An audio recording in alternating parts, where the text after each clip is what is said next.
जोंहा बिटिएडि ओनसोलाव मोननै समस्तियाव बिसायख'थि जागोन आसलथे मोनथामावनो जागोन बेनि मोनसेया जाबाय गसाइगाव मोनसेया भबानिपुर आरो मोनसेया तामुलपुर दा बे मोनथाम बिसायख'थिनि गेजेराव इउपिपिएलआ मोननै समस्तियाव बिजाथि होगोन भबानिपुराव बिजेपिनि थागोन इतिमধ্যে मोननै समस्ति जे बे गसाइगाव आरो तामुलपुराव बिजेपिआ गावसोरनि बिजाथि होनाय नङा होननानै घोषणा खालामबाय आरो बे मोननै समस्यायाव बिथांमोना इउपिपिएलनि बिजाथिखौनो हेफाजाब खालामगोन होननानै खोथा होबाय दा बेनि थाखाय जों बे मोननै समस्यायाव जथेस्थ' गोसो होनाय खामानि मावगासिनो दं दासिमहालागै बिजाथिखौ जों सोर जागोन बेखौ फोसावाखै खिन्थु थेवबो जों इतिमধ্যে थिग खालामनानै दोनखाबाय हयथ' गाबोन समफोरनि भितराव बेखौ फोसावनाय जानो हासिगौ जों जिहेतु बे मोननै समस्यायाव देरहाथारनांगोन आरो देरहानायनि थांखि लानानै दिनै दुलाराय बर' रायजो राजाखौ बेखौनो खावलायदों जे मोननै समस्याखौ देरहानायनि थांखि लानानै गासैबो जाहाथे खामानि मावो इतिमধ্যে बिजेपिआ जोंखौ बेखौ देरहाजानो लुगैदों आरो बेनिखायनो बिथांमोननिफ्राय बिजाथि होनाय नङा आरो जोंखौनो हेफाजाब खालामगोन होनना बुंदों आरो जों बदलै भबानिपुराव थानाय आरो गुबुन गुबुन समस्तियाव जेराव बिजेपिआ केन्डिडेट होगोन बेयाव जोंनि बर' भटार्सफोरखौ बिजेपिनि भट होनो थाखाय खावलायबोगोन आरो बेखौ जों इतिमধ্যে स्टार्ट खालामबाय नोंथांनि समस्ति उदालगुरि एबा भैरबकुन्द'नि सायाव माबायदि थिरांथा लागोन भैरबकुन्द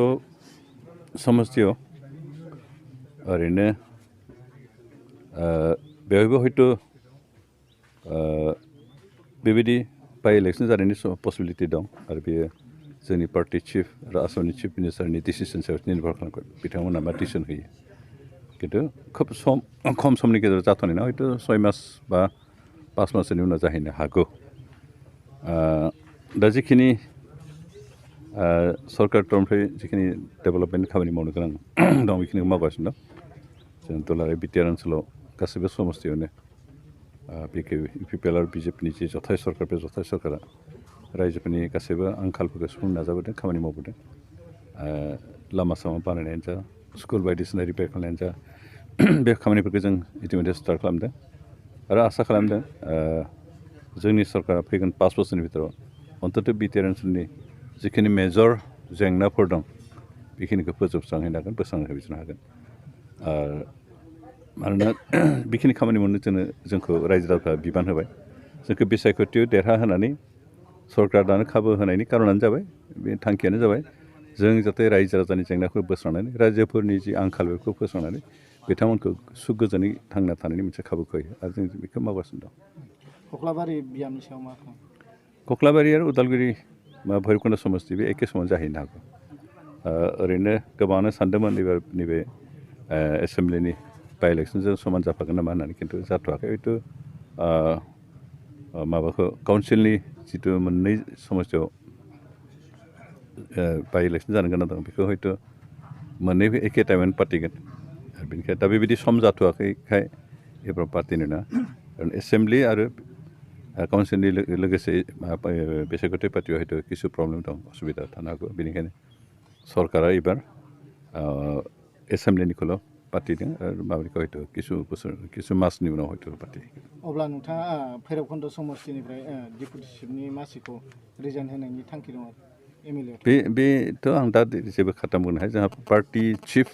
आरो चिफ मिनिस्टार मा डिसिसन होयो बिनि सायावसो बिथांमोना जि डिसिसन होयो बे मथेसो जागोन दिनै आं अमुकखौ गारगोन तमुकखौ लागोन बिदि होननानै बुंनायनि सम जायाखै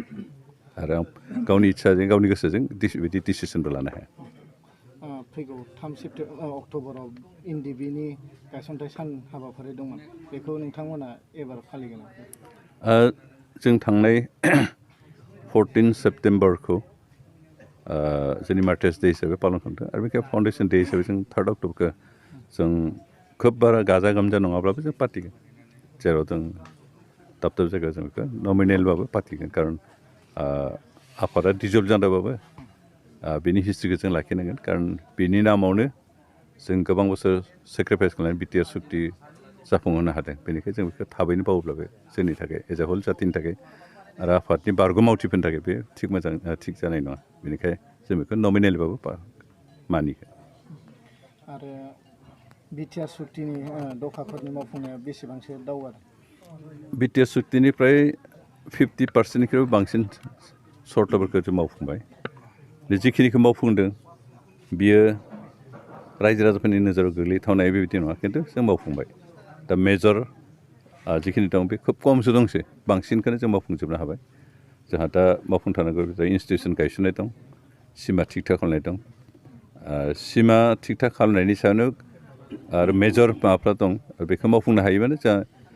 डिस्ट्रिक्ट सोलाय सोल' खालामनाय समस्ति सोलाय सोल' खालामनाय समस्ति बांहोनाय बे बाखि खामानिफ्रा जादों बेनिखायनो जोंहा फिसा बिला जिखिनि टटेल जेसेबां दं बिनि प्राय 50%नि बांसिनखौ जों इमप्लिमेन्ट खालामबाय बाखि एसे दंबावो खिन्थु मेजरखिनियानो दं बेखिनिखौ जों मावफुंबाय